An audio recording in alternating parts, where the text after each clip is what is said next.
Идеята ни е да се засили електронния поток на информация между народните представители, като считаме, че това би намалило бюджета на Народното събрание. Попадате точно в темата, защото неприятно бях изненадана още с влизането ми в администрацията на Народното събрание, начинът, по който тук все още тече документооборота. Точната дума е архаичен. Ще се занимая много внимателно, ще се запозная с вашето предложение. Благодаря и дано имаме и финансовия ресурс да реализираме това, което вие предлагате. Да. Чрез предварително изпращане по електронен път на информацията, необходима за пленарни заседания, работа в комисия и парламентарен контрол, чрез мултимедия по подходящ начин да се прожектира съответната информация. Това е много ценно, до момента не ми е предлагано. По този начин бързо и ефикасно ще се синхронизира всеки апдейт на информацията в цялата зала. Чрез разпечатване на хартиен носител само на предварително заявени от секретарията на съответната парламентарна група брой документи, чрез онлайн версия на мониторинг на пресата да се изпраща. Това е безкрайно интересно.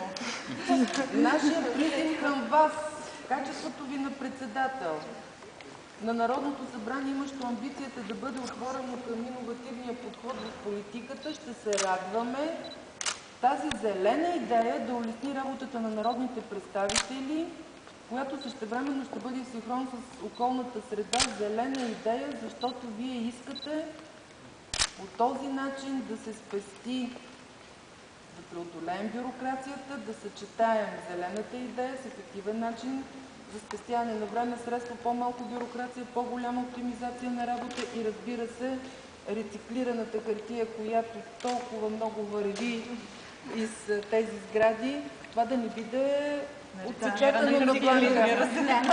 Благодаря ви за начина, по който успявате и да обективирате вашето предложение, като не сте използвали, така да се каже, първа ръка хартия, а рециклирана хартия.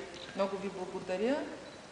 Искам накрая, тъй като разбирам, че времето никога не достига, само да ви заявя, че не е необходимо да чакате покана, за да идвате в тази зала.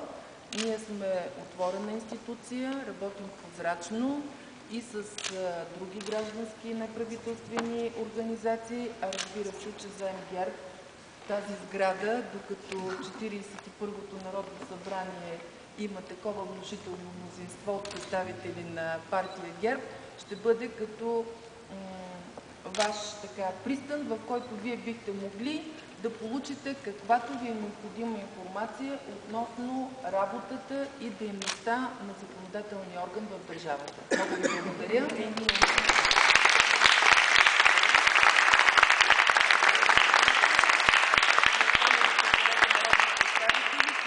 Там някъде минаха назад камерата.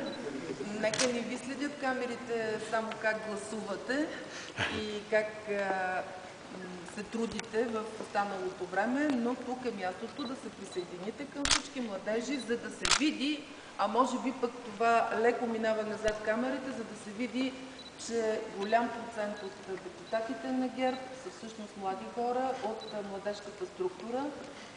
Никога не е достатъчно, но трябва да живеем с надеждата, че ще стават и все повече.